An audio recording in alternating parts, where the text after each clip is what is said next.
तो दोस्तों बहुत सारे मार्वल फैंस को एवेंजर्स सीरीज इसलिए भी ज्यादा पसंद आती है क्योंकि यहाँ पे अलग टाइप के सुपर हीरो है जिनकी अलग पर्सनालिटी है, जिनकी अलग सुपर पावर है।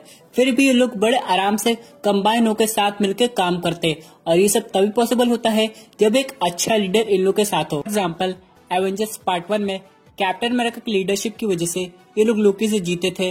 फिर एवेंजर्स एज ऑफ अल्ट्रॉन में भी ऐसा हुआ।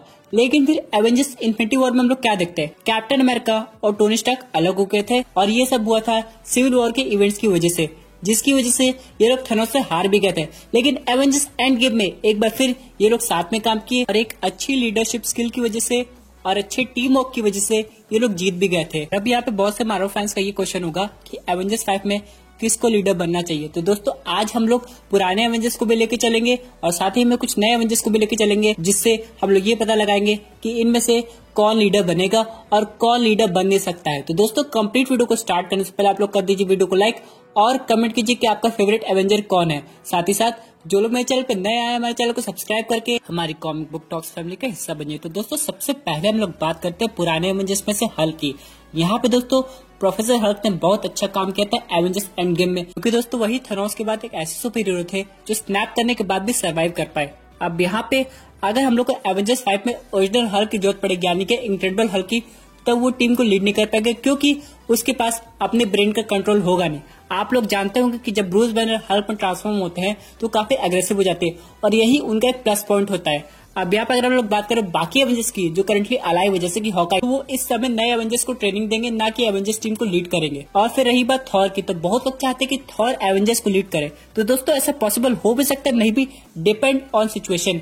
क्योंकि दोस्तों अगर गैलेक्टस आ गया और थॉर के पास नेक्रोसॉर्ड होगी, जैसा कि थॉर 4 में दिखाया जाएगा, तब हो सकता है एवेंजर्स 5 में वो लीड करे।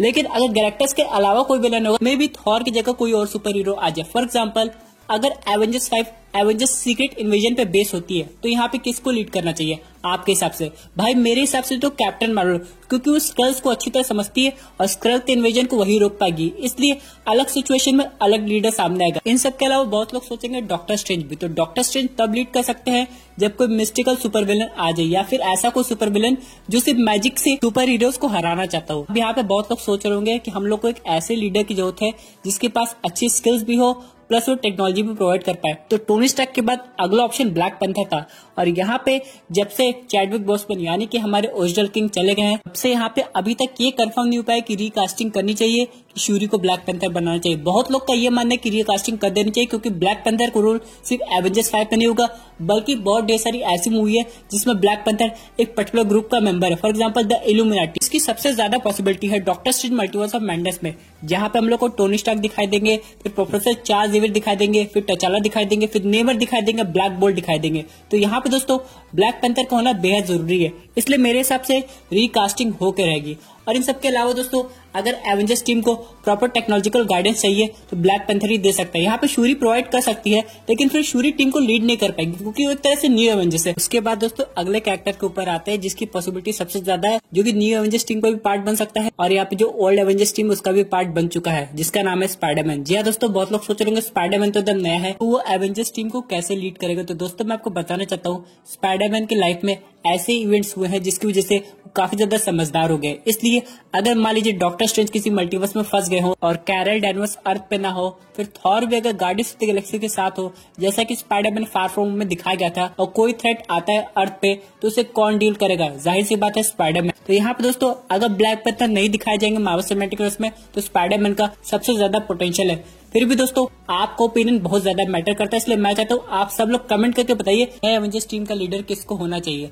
अब बहुत लोग सोचेंगे यहाँ पे फैल्कन भी बन सकते हैं, तो दोस्तों अभी फैल्कन कैप्टन अमेरिका का मैटर संभाल रहा है, लेकिन उसके पास कैप्टन अमेरिका जैसी लीडरशिप स्किल आई नहीं है, इसलिए यहाँ पे थोड़ी बहुत दिक्कत हो सकती है उसके साथ। लेकिन बात करें बाकी सुपर हीरोज की, तो बाकी सुपर हीरोज के पास अभी भी पोटेंशियल है कि टीम को लीड कर सकते हैं। वैसे भी दोस्तों मैंने अभी एक टीम का नाम रखा ही नहीं, जो की है इटर्नल्स, जो की एवेंजर्स से पहले भी एग्जिस्ट करते हैं। तो यहाँ पे अगर वो प्रेजेंट वर्ल्ड में आ गए, अपनी आइडेंटिटी सबके सामने रिवील कर दिए, तो क्या वो अगली एवेंजर्स मूवी में टीम को लीड करेंगे? ये तो आने वाला वक्त बताएगा। लेकिन अगर हम लोग विलन्स की बात करें तो कुछ नए विलन्स भी आ सकते हैं, कुछ पुराने विलन्स भी आ सकते हैं। फॉर एग्जाम्पल अगर हम लोग नए विलन का नाम ले तो उसमें है कैंग द कॉन्करर, फिर गैलेक्टस, उसके बाद यहाँ पे सीक्रेट इन्वेजन में कोई नए स्टर्स, और अगर हम लोग पुराने विलन का नाम ले जो कि हम लोग को हल्क की मूवीज में दिखाई दिए थे, तो अबॉमिनेशन और भी स्ट्रॉन्गेस्ट वर्जन में। जी हाँ दोस्तों, ऐसा पॉसिबल है। ब्लैक विडो मूवी में कुछ ऐसी चीजें रिवील होने वाली है जिससे कुछ पुराने विलेंस का कनेक्शन भी दिखाया जाएगा। ऊपर से शी हल्क मूवी भी आ रही है और जनरल रॉस का इन्वॉल्वमेंट अभी भी है, जो कि आगे जाकर रेड हल्क बन सकते हैं। इसलिए दोस्तों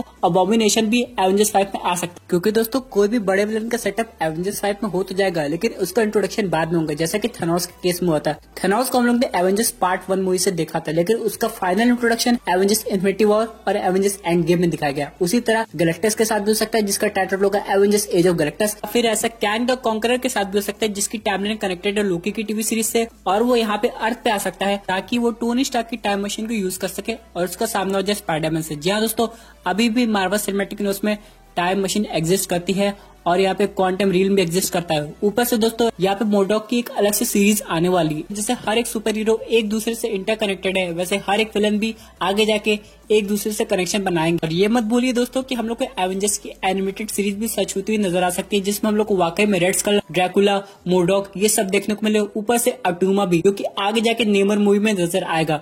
और यहाँ पे मैं ड्रैकुला का नाम इसलिए ले रहा हूँ क्योंकि दोस्तों ब्लेड की मूवी या फिर टीवी सीरीज आने वाली है, जिसमें उसका अपीयरेंस होकर रहेगा। और इन्हीं सब की वजह से अगर मॉर्बियस का भी इंट्रोडक्शन हो जाता है मार्वल सिनेमैटिक यूनिवर्स में, तो इस मूवी का लेवल कुछ और ही होगा। चलिए बात करते हैं दोस्तों अगले अपडेट की, जो कि रिलेटेड है वेनम 2 से। यहाँ पे दोस्तों कहा जा रहा है कि वेनम 2 की रिलीज डेट चेंज हो सकती है, क्योंकि यहाँ पे सोनी पिक्चर्स ये चाहता है कि जब पूरे वर्ल्ड में प्रॉपर्ली सिनेमा हॉल खुल जाए, सब लोग फाइनली मूवी देखने के लिए तैयार हो जाए, तब वेनम 2 को लाया जाए, नहीं तो उनको लॉस हो सकता है। और इसी वजह से दोस्तों स्पाइडरमैन 3 की भी प्रोडक्शन डेट आगे बढ़ गई है। अब यहाँ पे ये देखना है कि सब कब स्टार्ट होती है, क्योंकि दोस्तों चाहे हम लोग बात करें मार्वल स्टूडियोज की, या फिर बात करें सोनी पिक्चर्स की, या फिर बात करें वार्नर ब्रदर्स की, कोई भी लोग अपनी मूवी को डिजिटल रिलीज नहीं करना चाहते, बल्कि डायरेक्टली थिएटर रिलीज करना चाहते हैं। ये केस अप्लाई होता है वंडर वुमन के साथ भी, जो कि आने वाली थी अक्टूबर में, लेकिन अब ये दिसंबर में आएगी। सिमिलरली ब्लैक विडो के साथ भी कुछ ऐसी पॉसिबिलिटी है। हालांकि अभी तक इसकी डेट नवंबर रखी गई है, लेकिन कुछ भी हो सकता है इस मूवी के साथ भी, क्योंकि दोस्तों अभी भी बहुत ढेर सारे फैंस ऐसे हैं जो कि ये चाहते हैं कि वो लोग चीजें डायरेक्टली थिएटर रिलीज में देखे, भले थोड़ा टाइम लग रहा है। वहाँ पे कुछ कैटेगरी ऐसी भी है जो चाहती कि अब वेट नहीं होता, भले डिजिटल रिलीज कर दो लेकिन हमें मूवी दिखा दो। लेकिन यहाँ पे एंड में जो भी डिसीजन होगा वो स्टूडियो का होगा, क्योंकि उन्हें भी अपना प्रॉफिट देखना है। और दोस्तों शायद यही रीजन है कि वो लोग वेनम का भी अभी टीजर ट्रेलर दिखाए हैं, यानी कि बस एक टाइटल दिखाए, प्रॉपर ट्रेलर या कार्नेज का फर्स्ट लुक नहीं दिखा पाए हैं। क्योंकि दोस्तों जब भी कोई टीजर या फिर कंप्लीट ट्रेलर किसी मूवी का बनता है तो उस मूवी की हाइप बढ़ाने के लिए होता है, और जब यही ना पता हो कि ये मूवी कब रिलीज होने वाली है तो टीजर ट्रेलर दिखाने का फायदा क्या। वही सेम केस अप्लाई होता है मॉर्बियस के साथ भी। मॉर्बियस का हम लोग ने पहला ट्रेलर देखा है, लेकिन अभी इसकी रिलीज डेट फिर चेंज हो गई, जो कि है 2021 में। और यहाँ पे ये डिसाइड हो रहा था कि पहले मॉर्बियस आएगी, उसके बाद वेनम 2 आएगी, उसके बाद मॉर्बियस का टाला गया, फिर डेट आगे बढ़ा दी गई। फिर यहाँ पे क्या हुआ कि वेनम की डेट वही रहेगी, यानी कि वेनम अक्टूबर 2020 में रिलीज हुई और उसकी डेट आगे बढ़ा दी गई। लेकिन पता नहीं क्यों दोस्तों, हो सकता है मॉर्बियस पहले कनेक्टेड है वेनम 2 से, इसलिए यहाँ पे पहले मॉर्बियस को दिखाया जा रहा है, बाद में वेनम 2 को, इसलिए इन लोग की रीशेड्यूलिंग कर दी गई। तो मतलब ये दोस्तों कि पहले हम लोग 2021 में मॉर्बियस को देखेंगे, उसके बाद फाइनली हम लोग को वेनम 2 देखने को मिलेगी, और फिर फाइनली स्पाइडरमैन 3 आएगी। यानी दोस्तों सब कुछ इंटरकनेक्टेड है, इसलिए हर कुछ चीज एक सीरीज में चलेगा। हम लोग कोई भी मूवी पहले नहीं दिखा सकते, भले उसका प्रोडक्शन कंप्लीट हो गया, हम लोग को आगे की मूवीज के लिए रुकना ही पड़ेगा। दोस्तों ऐसा ही कुछ फैल्कन विंटर सोल्जर की टीवी सीरीज के साथ हो रहा है। यहाँ पे दोस्तों ब्लैक विडो की रिलीज डेट और आगे बढ़ती है, तो यहाँ पे इसकी टीवी सीरीज भी इफेक्ट होगी, क्योंकि दोस्तों ब्लैक विडो की जो स्टोरी लाइन है जिसमें जनरल रॉस इन्वॉल्व है, वो डायरेक्टली कनेक्टेड है इस टीवी सीरीज से, और फिर falcon and winter soldier Wanda vision से कनेक्टेड है, फिर वांडा विजन लोकी और doctor strange multiverse of madness से भी कनेक्टेड है। इसीलिए दोस्तों जो भी डिटेल्स बताई गई है, चाहे फेज 4 की हो चाहे फेज 5 की आने वाली हो,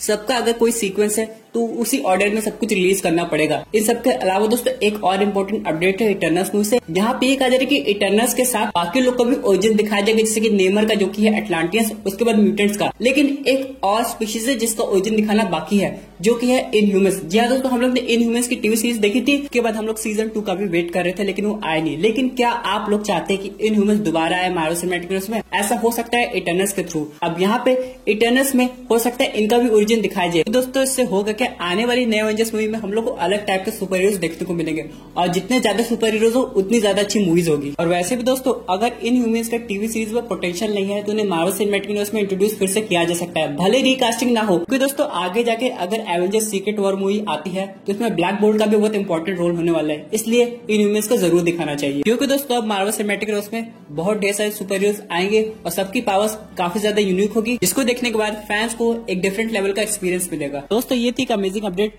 जो कि रिलेटेड थी एवेंजर्स 5 से। आई होप आपको ये वीडियो पसंद आई होगी। वैसे आपकी क्या व्यूज है इस पर्टिकुलर टॉपिक पे?